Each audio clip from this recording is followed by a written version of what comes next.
Hello everyone, I welcome you to CEC lecture series. I am Nupur Chawla, teaching English literature at Maitri College, Delhi University. This lecture is the second part of the lecture on William Carlos Williams, that is the 20th century American poet, and largely these two lectures are part of the ongoing series on 20th century poetry.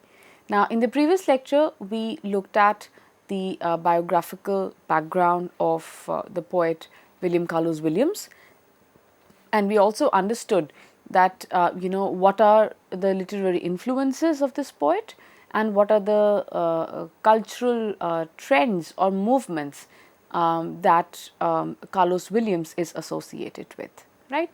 Now, in this lecture, we will discuss a poem by Carlos Williams, so that we are able to place all the points that we had discussed in the previous lecture, and in a way we apply them to the actual text by this poet. Now, this is actually a text that is called A Widow's Lament in Springtime. Right. Now, if you see on your screens, if you take a couple of minutes to read the poem, it is a 3-stanza poem, which of course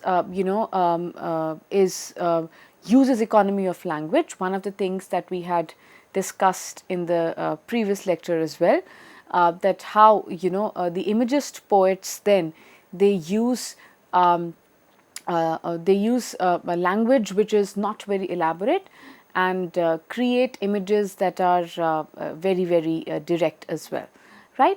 So, in this particular poem, A Widow's Lament in Springtime, it actually captures the voice of a woman who has recently lost her husband, and she spends some time in nature. In fact, the poem captures the image of the garden or the backyard of the woman's house, and through that image all the points or all the emotions of this particular woman are brought to the fore. Now, you see, if you look at the very first stanza, what actually happens in the poem? Now, the poet uses the image of fire and the yard to bring out the idea of sorrow. Now, again, if you remember in the previous lecture, we were discussing that how Imagist poems use sharp and direct images, right. In this particular poem by Carlos Williams, we notice that there is an image of fire and the yard, right, very clearly defined. Now, each image for that matter in Imagist poetry serves a purpose, right. It is, all those images are not there just for the sake of it. And particularly in this poem, we see that the image of the fire and the yard are used to bring out the idea of sorrow being faced by or being felt by the widow who is the speaker in the poem, right. And we see that the experience of sadness is actually described in terms of one's own yard. When she says, and I quote from the poem, "Sorrow is my own yard," unquote. So, while do we, I mean, we do notice, over here an imaginative flight whereby the poet is imagining sorrow in terms of the garden of the woman, right. Now, on the face of it, it might appear that what is the connection between the emotion of sadness and a garden. But again, as we said, that because Carlos Williams being a modernist poet, being an Imagist poet, we see these comparisons or these interconnections coming up in the poems very well. So, if you say that when he says that sorrow is my own yard, what we notice is that the way the garden is depicted in the poem, the way it is represented, right, that manner of representation itself has features which are kind of consonant with the experience of sadness. Now you see, if you just briefly pause here and think about one thing, that there are two people who are, let's say, observing a same tree, but one individual has maybe is in a happy state of mind, and the other is not in a very happy state of mind. So in that case, what we notice is that while the tree being described is the same, but the state of mind of the observer or of the onlooker impacts the description of the entirely same object. So one can say that something similar happens in Carlos Williams's poem as well, when she says, "Sorrow is my own yard." That the way that the image of the garden is depicted, the way the garden is represented in the poem, it echoes the state of mind of the speaker as well, right? I hope now you are able to understand that how an image used by the poet is then able to serve a purpose of also creating at the same time an emotional atmosphere as well.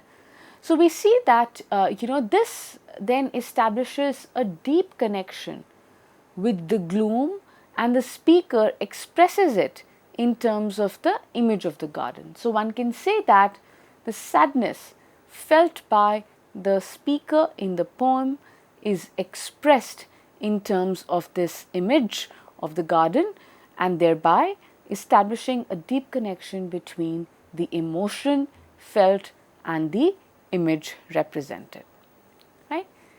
Now the next thing that we say about the first stanza is that here the poet deliberately also inverts conventional word usage, which means that the usual way in which we would use a language, that is inverted, that is changed.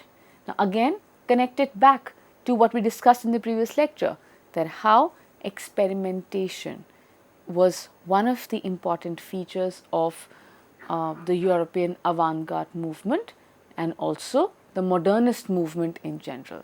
So this is one of the instances of experimentation that is used by Carlos Williams. That is, he deliberately inverts conventional word usage. Now you would wonder that where is he inverting the conventional word usage? Now he uses while describing the grass in the garden, what does he say?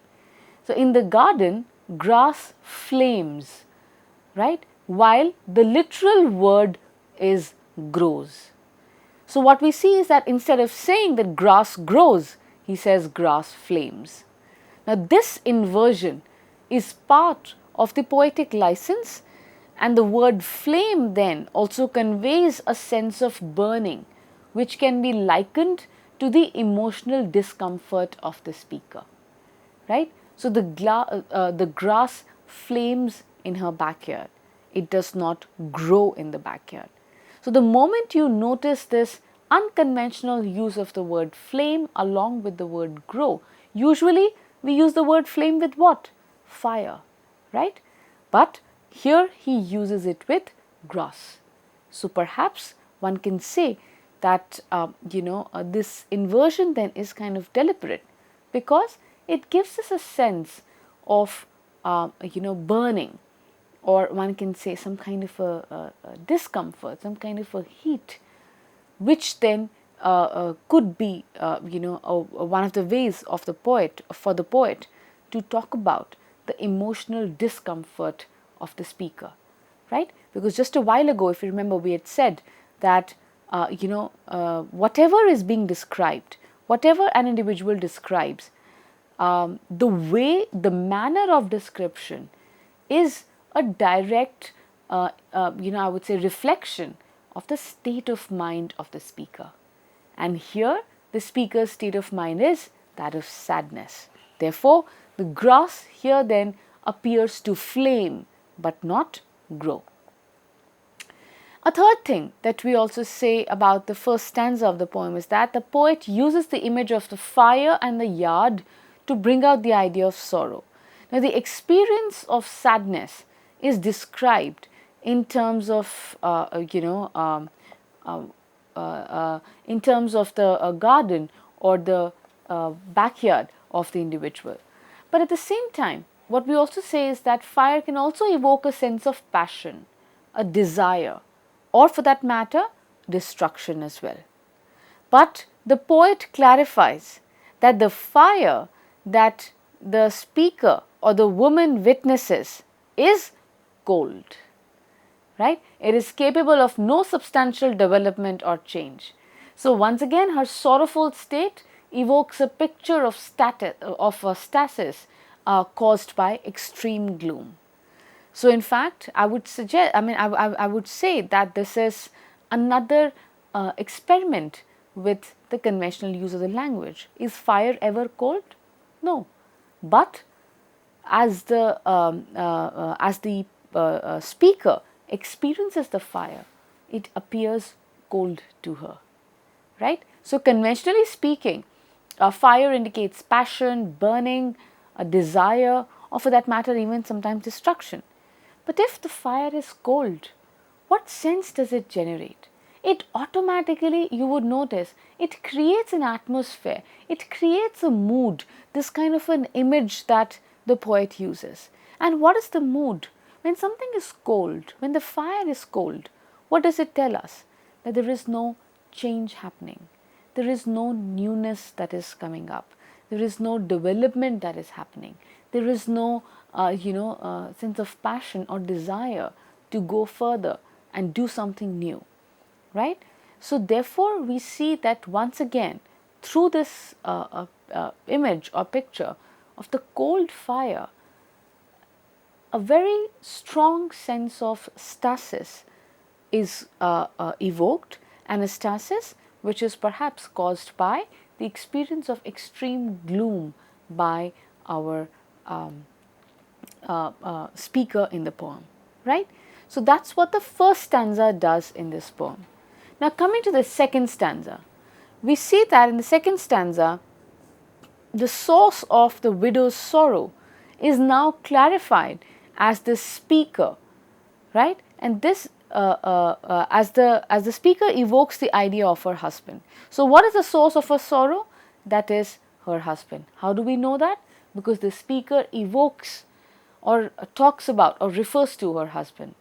And the cold fire then, which surrounds the speaker at present, one may say, is the sadness which accompanies the end of a 35-year-long conjugal bliss between the speaker and her husband, right? So we understand therefore that in the second stanza, by the time we come to the second stanza, that what is the reason that she is sad? The reason is the loss of her husband. And as the title also suggests, it's a lament of a widow, right? Okay. Now, the next thing that we say about second stanza is that very soon after mentioning her husband, now the speaker once again shifts back to the image of nature involving a plum tree with masses of flowers. Again, this is very curious, isn't it? That on the one hand, she is referring to her husband who is no more, and just immediately the next moment, she evokes an image of nature that involves plum tree with masses of flowers, right? So now you should over here ask that what is it that the plum tree or the masses of flowers stand for? Do they indicate her sorrow, or do they indicate something else? Because this is once again a very I would say, a sudden turn that we notice appear in the second stanza of the poem, right? So one of the ways of looking at it is that, sadness in this poem is not presented in a confessional mode, right?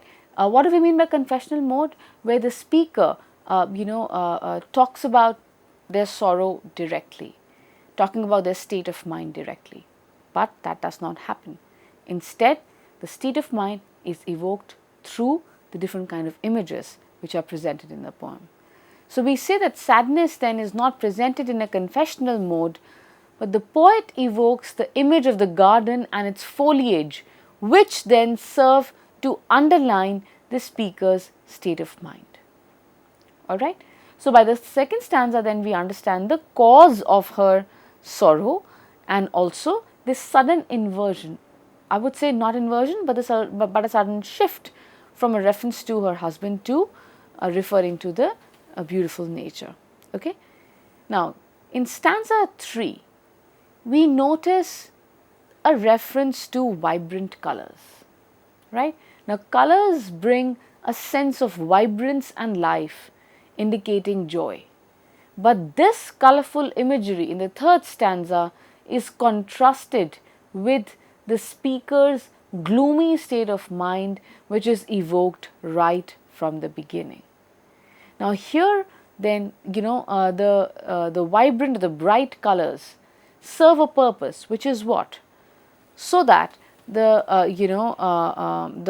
sorrowful state of the speaker in the poem shines by contrast. That is the, I would say, significance of the mention of vibrant colors in stanza 3. And now, where are these colors? These colors are in her garden, right? These colors in her garden, which used to be a source of joy, today are no match with the immense grief that burdens the woman's heart.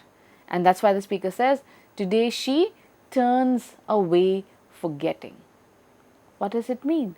That the same colors of the leaves, the flowers, the fruit, etc., that used to give us so much joy, and they were a source of such delight. But today they did not have any impact on the speaker because she was overcome with immense grief. So once again, going back to the point that we had made beforehand, before this, that is, the description of anything that we observe is colored by how we are feeling, right? And this is very beautifully brought out by Carlos Williams's poem, A Widow's Lament, right? Now, yet another point that we see over here, therefore, is that, how one can say that this poem then also, by extension, comments on the power of human mind, right? You might wonder why or how. You see, because it's the individual who gives meaning to the surroundings.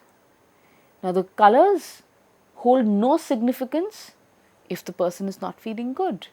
The same colors have all the significance, they are in the right place when the person is in the right state of mind. So we see that, in this poem, the speaker does not find inspiration in nature, and she turns away as her gloomy state of mind predominates. Okay. From there we move to the fourth stanza of the poem, and what is the poet doing over there? Now here also we see the personal element continues with reference to the speaker's son. Okay.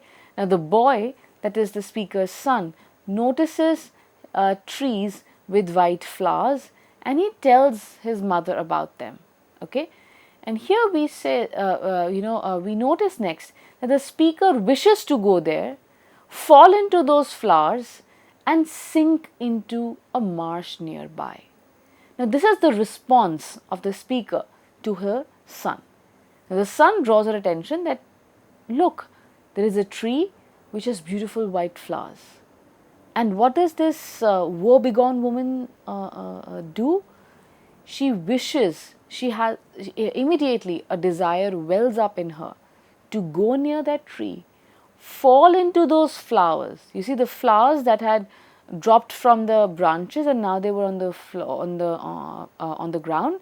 She wishes to fall into those flowers and sink into a marsh nearby.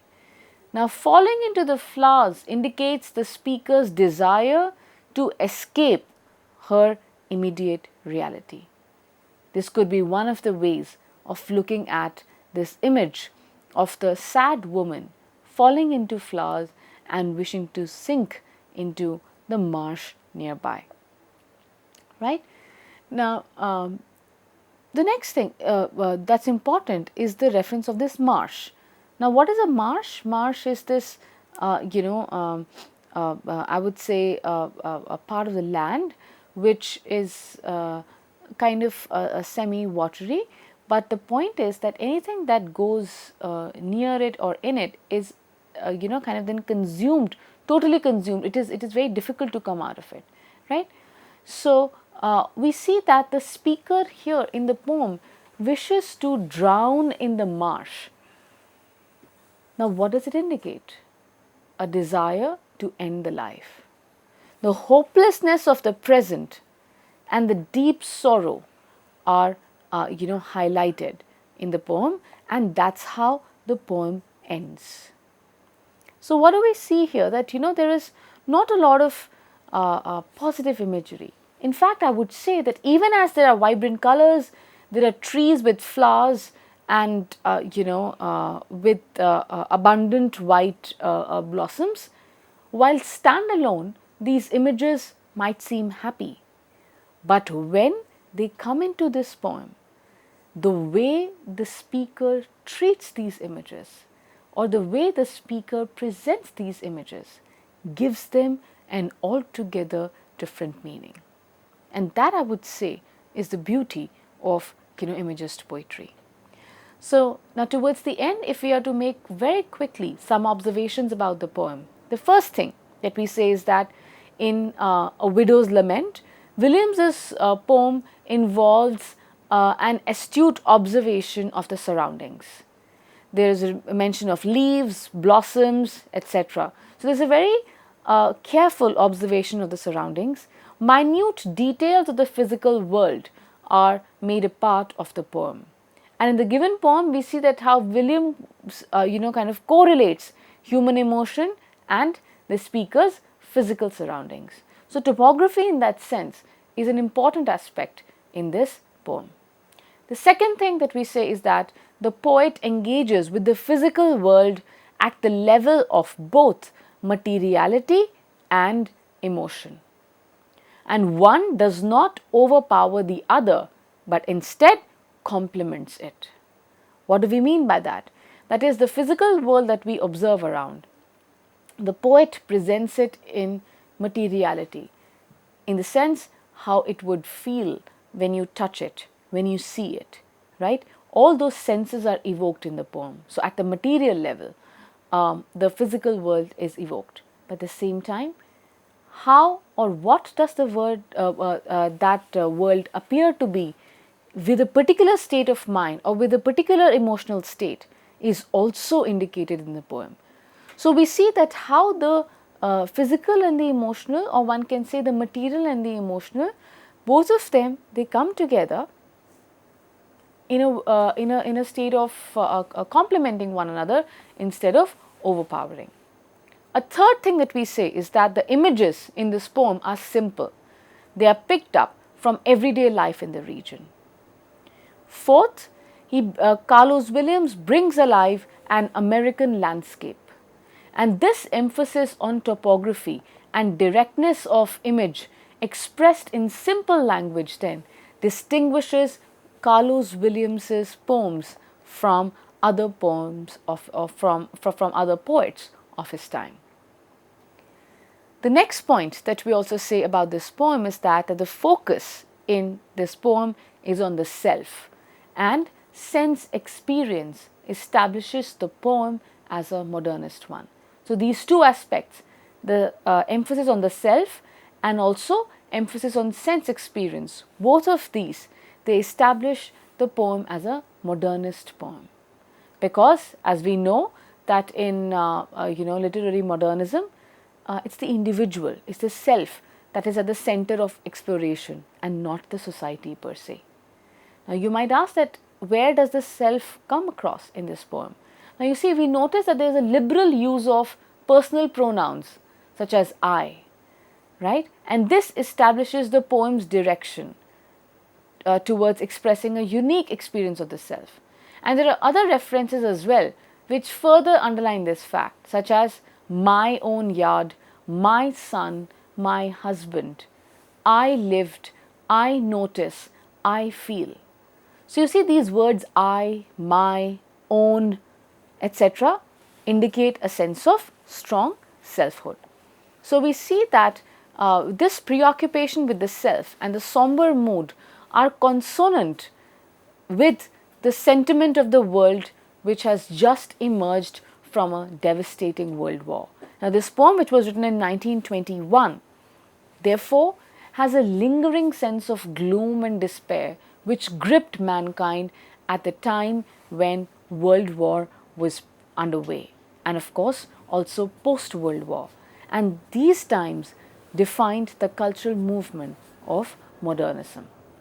And we say that one of the features of modernism then is also overindulgence in the present and an uncritical acceptance of it. And this is what we see the speaker doing in the poem, right? The individual takes the current conditions as the only possible order without attempting to actively work to change it. And that is why, if you go back to the poem, the last stanza, you see that the speaker's son brings attention to a meadow nearby, which can be a way of uplifting the woman's spirits. But she instead chooses to do what? To fall into the flowers and sink into the marsh near them. So this particular end of the poem then tells us that there is no scope for the speaker to hope for a recovery or to hope for a better future, right? So this kind of a sentiment, one can say, then is evoked in the poem, and therefore is also consonant with the times when Carlos Williams was writing, right? So in this poem then we have seen how the concepts of imagism, the idea of literary modernism, the idea of the self and the and the emotion and the self and the material, they all come together in the poem A Widow's Lament. So this was just one example to look at Carlos Williams as an imagist poet. There are other poems as well, such as A Dead Baby, which is equally sad but at the same time carries all these features that we have talked about. Thank you.